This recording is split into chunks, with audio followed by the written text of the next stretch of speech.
Chapter 10. Wedding Bells. Both Lloyd and Margaret felt that God had them in tow, and they tried to put themselves completely in his hands. During the next year, he continued to teach the large class of young men at the First Baptist Church in Benton Harbor, and he also organized a thriving Sunday school which met each Sunday afternoon at Lafette School north of Benton Harbor. Between 60 and 70 attended every Sunday. Margaret entered the School of Religious Pedagogy in Hartford, Connecticut, soon after returning home from her school trip in Michigan. At first she commuted every day by train, but it wasn't long before she took up residence in Reed Hall on Farmington Avenue, where the girls' dormitory and most of the classrooms for the religious education classes were held. Her year there was a happy one and most rewarding. She anticipated being a minister's wife, and how better could she prepare herself for being one? The professors were all noted scholars in their field, and the students were all from all parts of the world.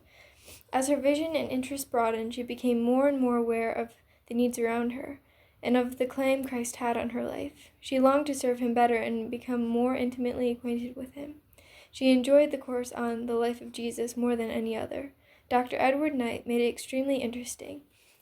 He made his students feel that they should not only know about Jesus, but they should strive to know him personally.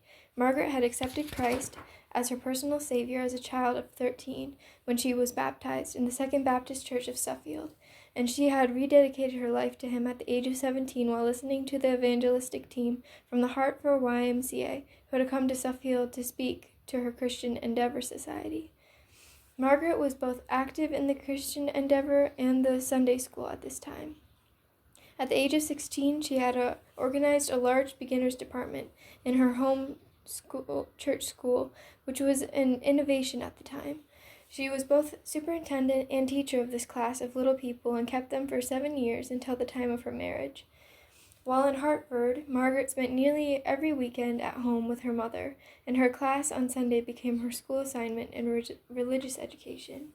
One Sunday, while in Hartford, she felt particularly bound to the ties that attached her to her mother, so she sat down at the desk in her room at Reed Hall and affectionately penned the following letter. Hartford, Connecticut. Dearest Mother, it is quite late now, but I cannot let this day pass without writing to you. Mother dear, I want you to know how much I appreciate you. I would never be the kind of Christian I am today, or in such a wonderful atmosphere as I have gotten into by coming to the school, if you had not been the kind of woman that you are. I think of you as an aspiration for me. As your child, I know I fall far short of your expectation, but I do hope and pray that I may live a clean life, and make a good home and spend much time in true Christian service, just as you'd want me to. As I think back into the past tonight, it was always you who influenced me and gave me wise counsel. I had a most wonderful father, Mr. Fred, for whom I am very grateful, but it was you, dear mother, who nourished me and nursed me through my illnesses, and who stood back of me in all my trials. You have always waited on me, and I wish you would allow me to wait on you and help you more. I don't show my love for you half as much as I would like to. I wish, too, we might become even more companionable than we are. I'm sorry I take things too matter of fact. I wish I might become more kind. I have had such a pleasant day today. This afternoon was so beautiful that I would have liked to have been home to have given you a ride.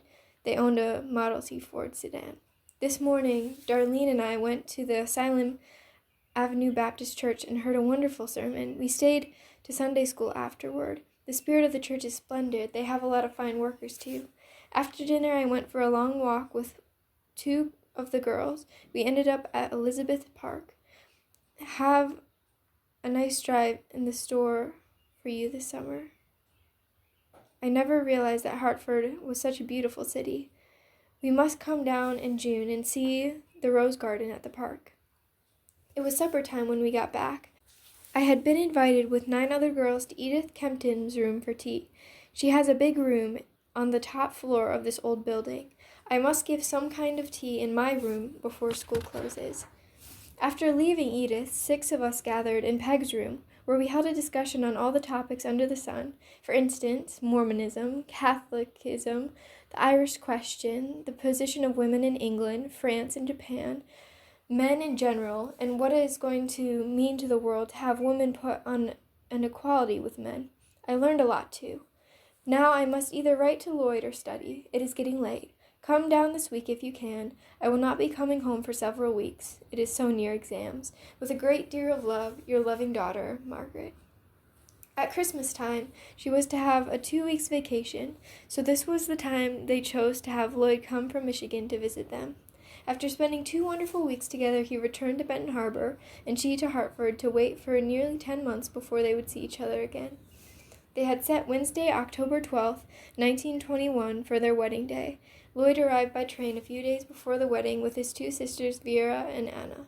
They were married at home at 4 o'clock in the afternoon. Gwendolyn Lewis, a close friend and a classmate of Margaret's during their high school days at Suffield Academy, was her maid of honor.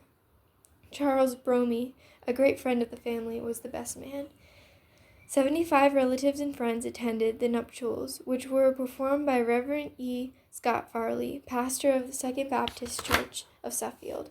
He used a very unusual and impressive service. It was Margaret's and Lloyd's intention to memorize the vows and thus not repeat them after the minister, but at the last moment they decided against it. An intimate friend of Margaret's, Darlene Breeding, whom she had met in Hartford, sang, and Edna Pomrey, another close friend, played the wedding march. Here they departed from tradition, and instead of using the lovely bridal chorus from Lohengrin, Edna played the triumphal march from Ada. Margaret wanted something strong and powerful that would be expressive of their love and determination to win in the battle of life that lay before them. Darlene sang 2 favorites, At Dawning and I Love You Truly. Margaret's dress was made of white Giorgetti crepe trim with rosettes of ribbon all around the full hobble skirt, and on each sleeve. A wide sash fashioned the belt. The round neck was trimmed with delicate lace, and her skirt-length illusion veil was caught up with orange blossoms around the edge of the cap. She carried a large bouquet of Easter lilies, her favorite flowers. Her only ornament was a lovely strand of Roman pearls, which was a gift from Lloyd. Lloyd wore a dark blue suit with a pearl gray tie, and looked very dapper. He had a profusion of curly, light brown hair. Margaret thought he was very handsome, as indeed he was. He met her at an arbor which they had built and covered with trailing green vines and erected in the southeast corner of the living room. Margaret had been met by Gwen at the front of the long open staircase in the front hall, and they had walked out through the hall and across the living room floor together to the place where Lloyd and Charlie were waiting. After the ceremony, the happy bride and groom received their guests, and then everyone sat down to a delicious lunch catered by Authority of Springfield. It was served by girls in black and white uniforms, with small black and white headpieces on their hair. There was chicken salad and rolls and relishes, followed by ice cream in all sorts of fancy shapes, and, of course, the traditional wedding cake. After the reception, Lloyd and Margaret left for Springfield, where they were driven by 2 friends. In those days, 70 miles per hour was almost unheard of, but that was the speed they drove, thinking some of the young men at the wedding were chasing them. They had intended to go to Boston for a short honeymoon, but when they got settled in their room at the hotel in Springfield, they decided it would hardly be worthwhile to go to Boston for only a few days, as they had planned to return to Suffield on Saturday. They were planning to start back to Michigan on the following Wednesday, and they wanted to spend as much time as possible with Margaret's mother before their departure. The day after the wedding, the bride and the groom wrote a letter to Margaret's mother on the hotel stationery. It read, Hotel Bridgeway Corporation, Springfield, Massachusetts, October 13th, 1921. Dearest Mother, thank you for giving us such a beautiful wedding. I never intended anything so lovely or enjoyed anything so well as I did going through that beautiful ceremony. Surely Mr. Farley is wonderful, but there is no man as fine or as wonderful as my dear husband. We decided not to go to Boston today just because we have so little time and because the room and everything we have here is so nice. Really, I'd like to stay in this hotel a week. Frank Creelman expected we were going to leave for Boston on the 9:30 train and called here for us soon after 8 o'clock in a car and said he would like to take us to the station. He certainly did a great deal for us. He and Lloyd think a lot of each other. Frank Creelman was one of the friends who helped Lloyd and Margaret get away after their wedding. A brief note from Lloyd follows Margaret's letter. Hello, Mother. How are you? Mrs. Zosky and I are having a fine time. We are still living together, and we like it a lot, too. Ha ha. Cousin Jenny wants us to come for dinner Saturday noon. We will probably come home sometime Saturday. We love you, Mother. Your little boy and girl. After spending 3 happy days in Springfield, attending the theater, visiting the city museum and other points of interest, shopping, and calling on old friends, including Mr. John J. Bishop, Margaret's adored piano instructor, and being entertained by some close relatives of Margaret's, they returned to Suffield. They were in church the next day. That afternoon they were invited to go for a ride with their friends and neighbors, the Seymours, who owned a new 7-passenger Packard touring car. They drove to Holyoke, Massachusetts, and on the way witnessed a beautiful eclipse of the moon. While they were on their way back, the car broke down, and they had to leave it in the garage in West Springfield. The 8 occupants of the car were obliged to take an interurban home, but they felt very fortunate that the mishap occurred in a town where they could board a trolley that went directly past their home. Monday night, Margaret's sister Agnes gave a dinner party for the bride and groom, inviting some close friends in the neighborhood. On the following night, they were invited to dinner at the home of some very close relatives in Hartford. The next day, amid tears and kisses, Margaret and Lloyd began their long journey to Michigan, where they would make their home together. They drove their little Model T Ford 1919 sedan with the oval window in the back, which Margaret's mother had given them for their wedding present. The car, which had been purchased 4 years after Mr. Fred's death, was so much a part of Margaret that she was very glad to have it.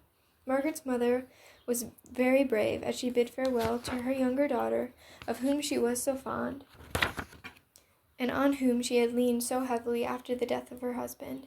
But she was grateful to entrust her with a man of Lloyd's caliber, and she made the best of her going, although the separation was hard.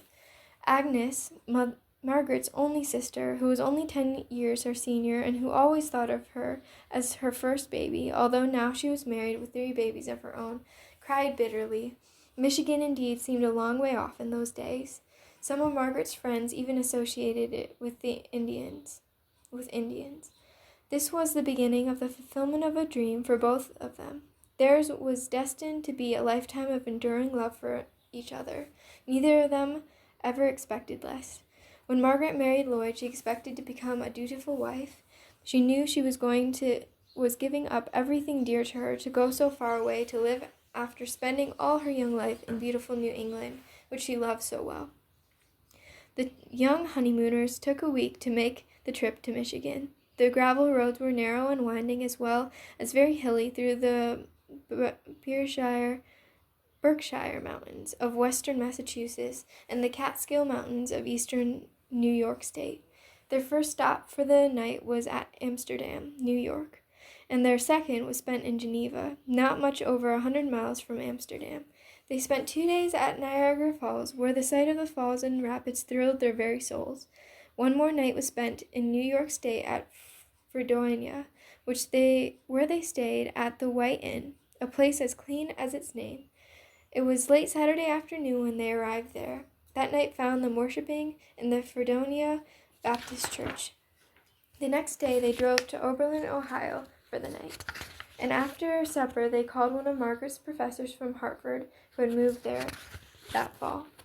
Every night before they retired, one or the other of them had taken time to write a letter back home to Margaret's mother. They summarized that she must be very lonesome without her younger daughter, but little did they realize how great a void had been created in the life and heart of this devoted mother when, after 23 years of living together, her child was taken from her home and she was left alone. The first letter was written before breakfast on their second day out by Lloyd. It read, Amsterdam, New York, October 20th, 1921. Dear Mother, we are writing just a line to let you know where we are. It rained up until about 3, and then it cleared up. The sun shone for a while. We had a very lovely drive. Of course, we were a bit tired.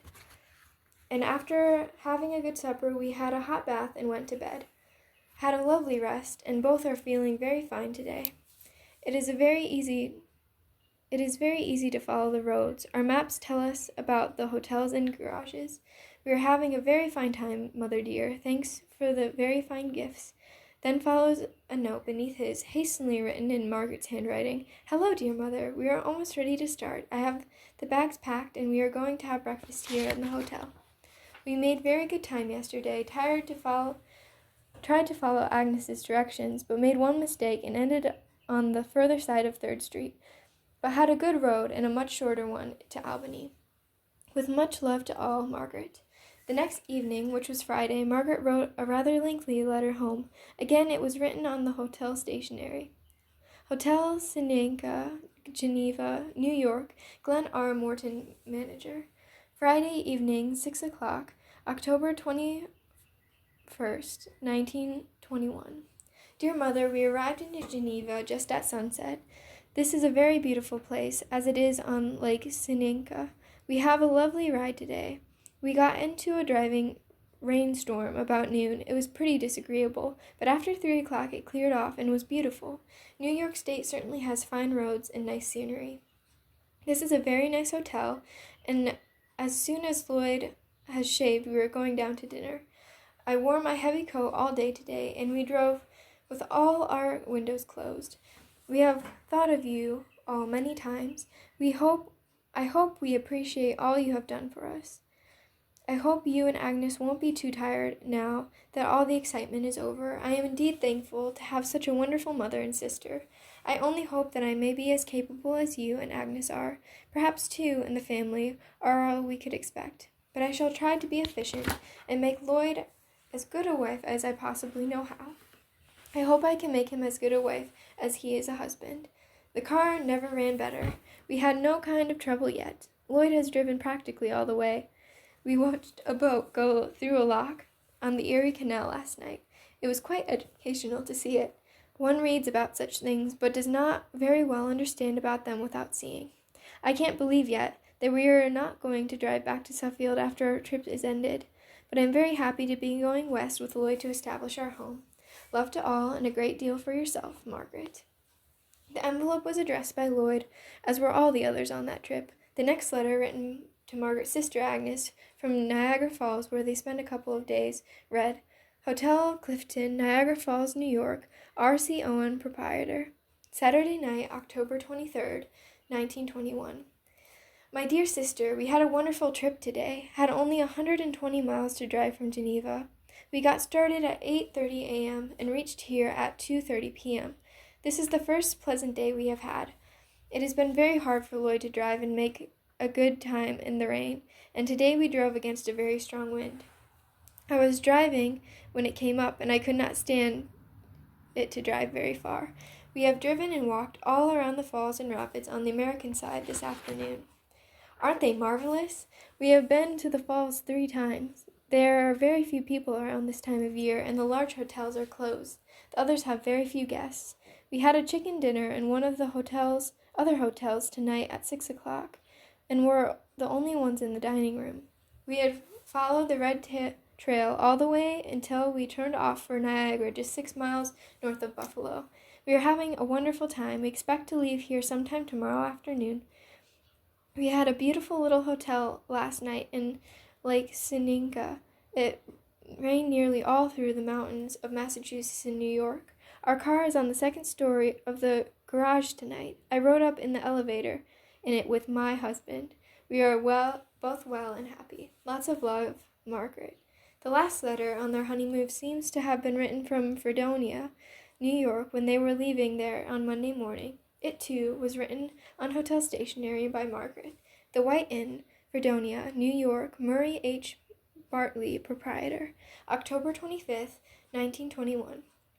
Dear Mother, just a line this morning while Lloyd is getting the car ready. We are going to leave here at 8 this morning. We left Niagara at 2 yesterday and got here at sunset. We came along the edge of Lake Erie all the way from Buffalo. A very pleasant ride. We went to the Baptist church last night. The church was well filled, and the pastor was very pleasant and a good speaker. He spoke to us afterwards. This is the dandiest little hotel. Fredonia is only a village, very clean and pretty. Lloyd nearly fell over when he paid his bill this morning, as it was only $4.50 for a room and breakfast. It was the biggest breakfast that either of us had ever eaten. Lloyd had ham and eggs. The room was only $3.50 with bath, and everywhere else they have been $5 and $6. We took a hotel both nights at Niagara without a bath at $4 a night to save money. We have gotten very fine meals everywhere. We expect to have good roads most of the way home. They have been excellent so far. We will go across the corner of Pennsylvania today and may reach Cleveland by night. We hope to reach Benton Harbor by Wednesday night. The car never ran better. I do not get tired of riding, and we both feel fine. Lots of love to all, Margaret. They arrived at Lloyd's mother's home late Wednesday afternoon, where they were happily greeted by his family. Because their apartment in Coloma was not yet vacated, they spent nearly a month at the old homestead. Soon after their arrival, they received a letter from Agnes, which was sent to Coloma. It was written on the Monday following their departure, and arrived the same day as they did. Agnes, though Mary, still thought of Margaret as a little girl, whom she dearly loved with all her heart. This letter attests to the feeling of loss which she experienced. Suffield, Connecticut, Monday, 10 a.m., October 23rd, 1921. My dear sister, it reads, I had planned to write as soon as you left, but I am quite sure this will reach you by the time you arrive in Coloma. I had written earlier. I'm sure you would have had been made homesick, for my mind has been in a very sad and troubled state since you left. I am more calm now, but it seems that not only yourself, but everything connected with you is gone, and you, the first baby I ever knew. Arthur, Agnes's husband, was trying to find out who wept when you left. And Frederick, Agnes and Arthur's 5-year-old son, said, I didn't, but I felt bad. Yesterday he asked me if he could send a nice box of things to you, Auntie.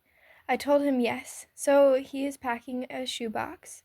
I guess you'll laugh when you see what's in it, but I'm going to let him do it himself. Frederick has been sick again, but I got him some medicine, and he's feeling better this morning. Ada DeWitt is here, and as Arthur has the day off, we are going to Ellington this afternoon. We thought of you and your dear husband enjoying the wonders of Niagara yesterday. Isn't it the most fascinating thing you ever saw? Hope to hear that Lloyd's sisters arrived home safely. Had they left a day later, they would have been delayed for several hours, as there was a train wreck at Palmer. Mother and Ada went to church in Christian Endeavor yesterday. Mother said it would probably be the last time she would go this winter. She certainly misses that car. Ross, Agnes's oldest son, made 3 jack-o'-lanterns yesterday. They look good, too. Poor Julia, the cat, died on the back stairs last night of unknown causes. Saturday night Bill, the hired man, took Club the horse and his buggy and went to the locks, Windsor locks. Yesterday they went away again, and Arthur had to get the horses and cows in himself and do all the chores. I will write again when I have the heart. Very much love, Agnes. Well, one can well imagine how Margaret felt when she received such an epistle, but she was so extremely happy that she brushed it off and did not let anyone, even Lloyd, read it. She was his wife, and nothing else mattered. She had a strong constitution which helped her to surmount many difficulties, and which kept her from brooding over depressing circumstances. Many times in the future, when situations arose that were too hard to deal with, she never moped or cried, but faced whatever problem it was resolutely. She had been taught self-resilience, and she knew how to make it work.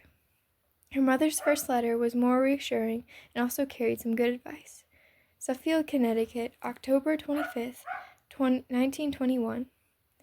My dear, this is the anniversary of your father's and my wedding. I received your letter from Geneva. So glad you have had no mishaps on your trip thus far. That little car ought to behave like a Christian, for I don't think there was ever a car that had so many prayers offered for its safety. I just love that car. So you see, I've lost 2 friends. I'm glad for you and Lloyd to enjoy it. I hope it will not be too much of a burden to you. Of course there will be expense, but you must economize in some other way. I hope the Benton Harbor friends will not be too severe on Lloyd. They had promised him a Chevrolet, which really never materialized. Don't you get peeved, but take everything good-naturedly, and treat them well. I'm glad I am not going to be there. I should get a gun and shoot peas at them, ha. Cousin Ada left this morning for Mount Vernon. Now that I am alone, I am going to look through all the dresser drawers and closets to see what you left, and get a package ready to send to the Mather School, a mission school in the South. I'm glad that you had the opportunity to see a boat go through the canal locks. I've seen the same thing in Troy, and it is very interesting. Frederick is going to send his box tomorrow. Love to you and Lloyd from Mother.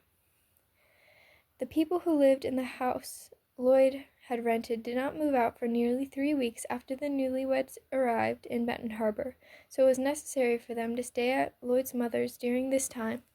In the meantime, their furniture arrived from the East, where they had purchased it. Half a carload, including Margaret's piano and some family heirlooms.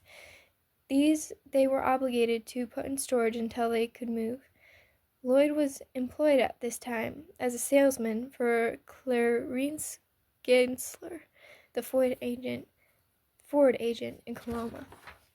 They moved into a downstairs apartment on Church Street on November 10th, 1921, happy to be established in their new home and life together. It was a very pleasant neighborhood close by the 2 churches.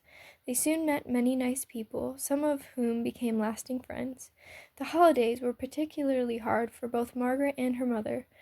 As long as she lived, Margaret never returned to Suffield to spend Thanksgiving or Christmas, which had always meant so much to her. The first Thanksgiving was especially difficult. Her mother wrote that a friend had invited her for dinner, thinking she would be so lonely to be by herself. Very kind of her to think of me, she wrote, but Margaret knew it would not be the same, and that her mother would miss preparing the traditional Thanksgiving feast at home. Her letters that fall revealed a feeling of insecurity which Margaret had not sensed since her father's death. In one letter her dear mother wrote, I shall plan to go to church Sunday, but I am not sure anyone will take me. Then she added, I don't seem to be sure of anything any more. After all, she was living alone now, and she was growing old, and no longer did she have a car with its driver, who would take her wherever and whenever she wished to go. Margaret felt particularly homesick that first Thanksgiving also. Although she and Lloyd were invited to his mother's for dinner, her heart was in Suffield as memories of her old home were rekindled. That she yearned to be in Suffield, it was clear. Lloyd's mother sensed her loneliness and tried to cheer her up. Margaret wrote to her own mother about it, and she replied, Tell Mother Zosky she doesn't know the tie that binds you and I together. 23 years without a break. Thanksgiving Day means much to us. Tell her I served you in your company, and you served me in my company. Then she added, But all things work together for the good of those who love the Lord. How much like her mother that was, for her to add that optimistic note. Margaret was grateful for that characteristic in her mother. She always made the best of every situation, and she had taught her daughter to do the same.